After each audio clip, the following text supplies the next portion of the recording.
In the peaceful neighborhood of Willow Creek, life moved slowly and quietly. The lawns were neatly trimmed, mailboxes freshly painted, and families waved to each other every morning. It was the kind of place where nothing bad was supposed to happen. At the center of one of those quiet streets stood a modest two-story house, beige with white shutters, where Rachel Turner lived, with her daughter Lily and her new husband, Eric Sullivan. Rachel was 32, a bright and soft-spoken woman who worked part-time at a nearby daycare. She had been raising her daughter alone since Lily was a toddler, after separating from her first husband. Friends described Rachel as warm, always putting others first, and deeply devoted to her child. Lily, now 7 years old, was full of life. She loved coloring, riding her bike, and making daisy chains in the backyard. The bond between Rachel and Lily was something neighbors often admired. It was clear they were each other's world. 2. Years earlier, Rachel met Eric at a hardware store while shopping for paint. He helped her reach something from a high shelf, and the conversation started from there. He was charming, polite, and seemed like a man who had his life together. Eric was a truck driver by profession, often gone for days on the road but always returning with stories and small gifts. He told Rachel he had no family, that he'd been alone for years, and was ready to settle down. To Rachel, who had been lonely and exhausted from single parenting, Eric seemed like a second chance. Within months, their relationship moved quickly. Eric proposed after 6 months, and they married quietly at the courthouse. He moved into Rachel's house, and soon the three of them were living as a family. Neighbors noticed how Eric was always quiet but respectful. He wasn't very social, but he kept the yard clean, fixed things around the house, and never raised his voice in public. Rachel started smiling more, and Lily called him Dad without hesitation. On the surface, it looked like a happy ending, but behind the closed doors of their home, things were changing. Eric had a need for control. It started small. He asked Rachel to stop working full-time so she could be home more often. He said he didn't like Lily spending too much time with strangers at school.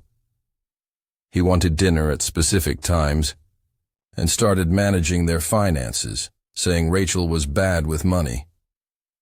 At first, Rachel thought he was just trying to help, but slowly, his suggestions became rules, and his silence turned into tension.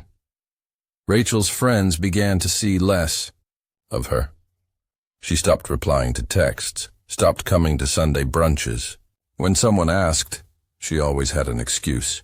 Tired from work, Lily wasn't feeling well, Eric needed the car. No one pressed her too hard. After all, every family has its busy moments, but something wasn't right in that house on Willow Creek. Something dark was building quietly, behind the windows where curtains were always drawn and the lights stayed dim. No one could have imagined how close that perfect-looking family was to the edge. As the months passed, the silence inside the Turner house grew heavier. Rachel was no longer the smiling, light-hearted woman people remembered. Her shoulders seemed permanently hunched, her eyes tired, and her laughter faded into quiet nods. Even Lily, once full of questions and energy, now sat quietly in the back seat during school drop-offs, barely looking out the window. Something had changed inside that house, and it wasn't just the new marriage. It was control, subtle and suffocating. Eric had become more demanding with time. He insisted on knowing Rachel's every move, where she was going, who she was meeting, what time she'd be back. He checked her phone regularly, scrolling through her texts and questioning unknown numbers. When she protested, he reminded her that he was just being protective, just making sure she was safe.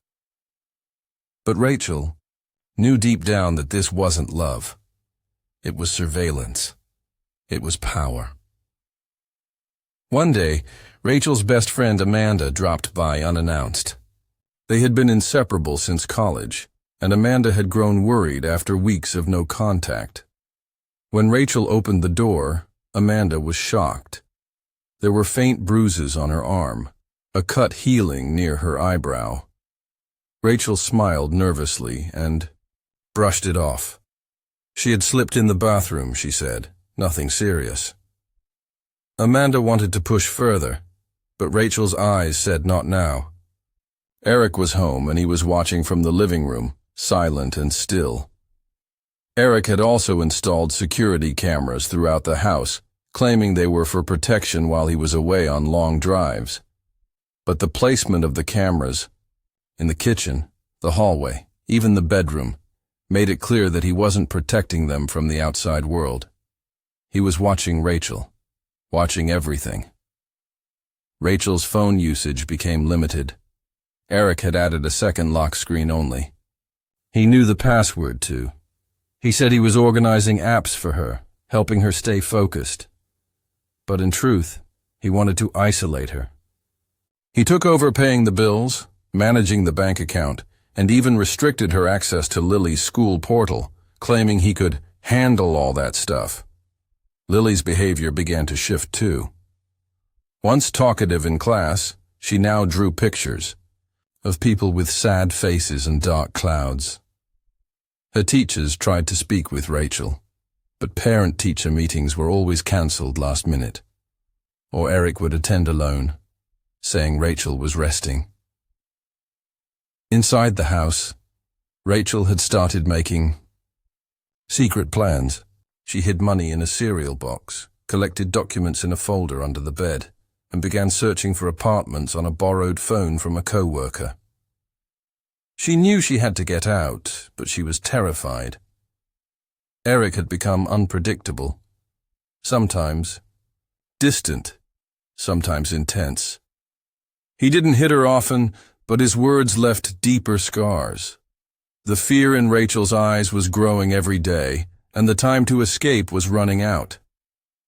She didn't know that the walls were closing in faster than she could run. It was a cold, rainy Friday evening when everything unraveled. The streets of Willow Creek were soaked, and the sound of thunder echoed softly in the distance. Inside the Turner house, the atmosphere was tense. Rachel had just finished preparing dinner, pasta with garlic bread, Lily's favorite. She set the table quietly, her hands trembling slightly as she glanced toward the garage. Eric hadn't spoken much all day. His silence had a weight to it, the kind that filled every corner of the room and made the air feel thick. Earlier that morning, Rachel had received a call from a rental agency confirming an apartment viewing for the following week.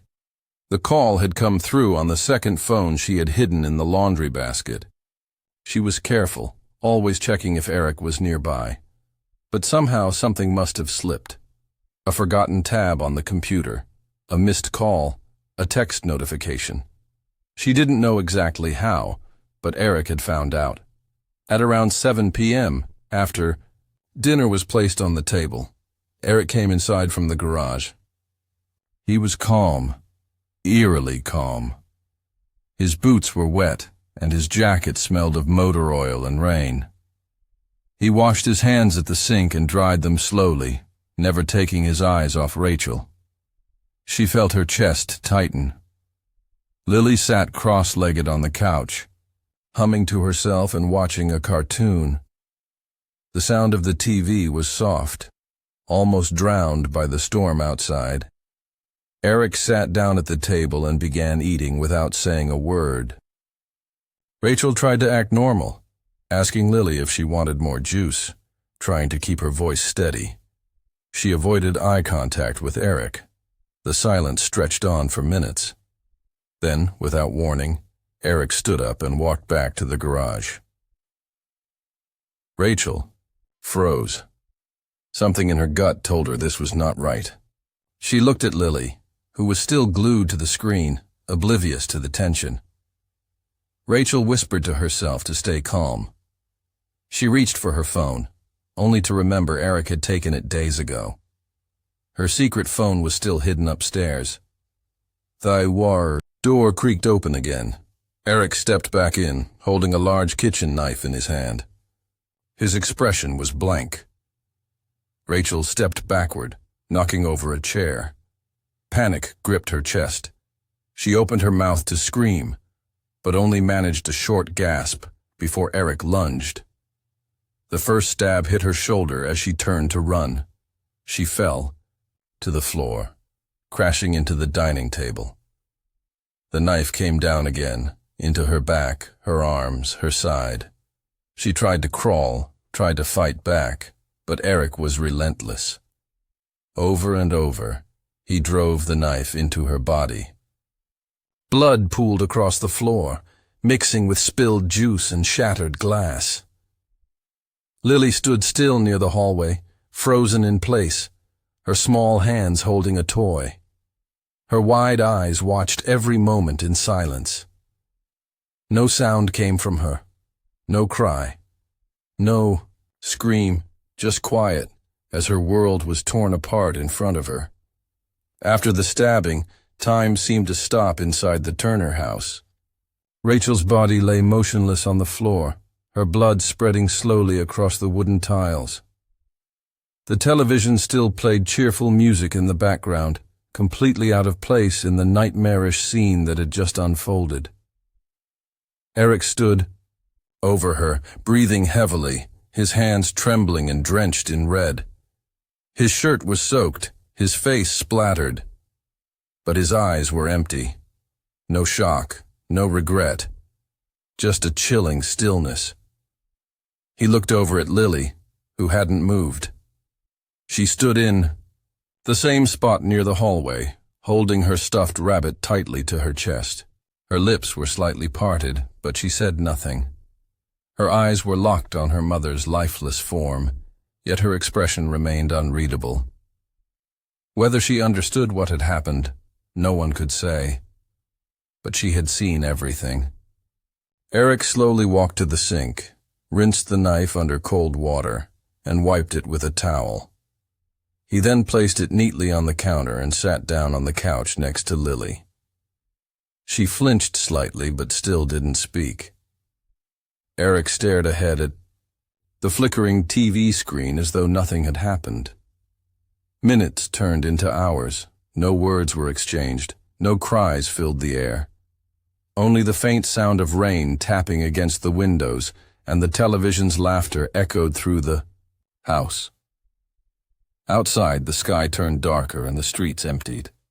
A neighbor named Mrs. Hanley, who lived across the street, had been watching a movie when she thought she heard a scream.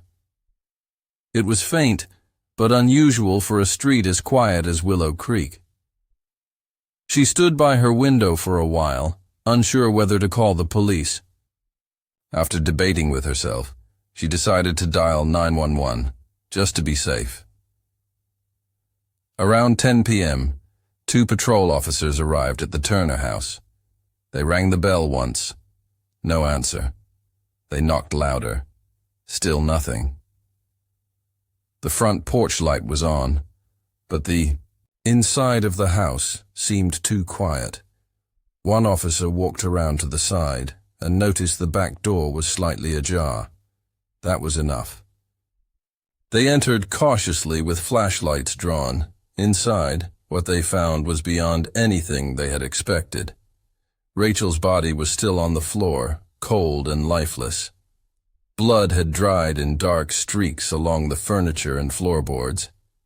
Eric was sitting calmly on the couch.